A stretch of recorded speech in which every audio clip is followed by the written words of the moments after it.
লজ্জাস্থানে হাত লাগালে উত্তেজনা না উঠলেও কি অজু ভেঙে যাবে? আলহামদুলিল্লাহ এর মধ্যে মত আছে, তিনটি মত আছে। বিশুদ্ধ মত হচ্ছে যে যদি উপরে কাপড় থাকে তাহলে তার হাত ভাঙবে, অজু ভাঙবে না। কাপড় যদি না থাকে তাহলে যদি লাগায় এবং সেটা সামান্যতম কোনো উদ্দেশ্যহীনভাবে লাগলেও অজু ভেঙে যাবে, এটা হচ্ছে বিশুদ্ধতম মত। এই জন্য কাপড় থাকলে কাপড় উপর দিয়ে লাগাইলে অজু ভাঙবে না। ছোটো বাচ্চাদের সাফ করার ক্ষেত্রেও আপনাদের এই জন্য সাবধান থাকতে হবে, অজু কিন্তু ভাঙবে ছোটো বাচ্চাদের হলেও। এটা হলো এই মতটার অধীন।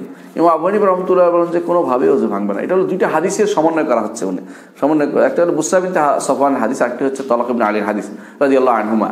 তাদের হাদিসের মধ্যে এক একজন এক এক দিকে নিয়ে গেছে, কিন্তু এই জন্য আরেকজন মাঝখানে আসছে বলে যে দুইটা অজু করা হচ্ছে মুস্তাহাব, উত্তম, এটা বলেছে কেউ। তো দুইটা তিনটা মত এখানে আমরা পাচ্ছি যে যদি লজ্জাস্থানে হাত লাগে তাহলে কি হবে? উত্তম, হাত ধোয়া একটা মত। আরেকটা মত হচ্ছে না অজু ভেঙে দেবে, আরেকটা হচ্ছে কিছু হবে না, কোনো সমস্যা হবে না।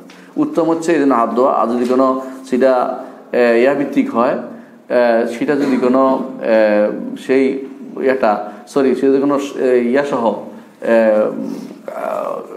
প্রবৃত্তি তাড়না সহ বা উত্তেজনা সহ ধরে তাহলে সেটা নাজায়েজ হবে, মানে অজু ভাঙবে, এটা হলো বিশুদ্ধ মত। আচ্ছা, নিজেরটাও এরকম, অন্যের বাচ্চারা ধরলেও এরকম একই বিধান, বুঝতে পারছি কথাটা? অজু ভাঙবে, এটা হলো বিধান।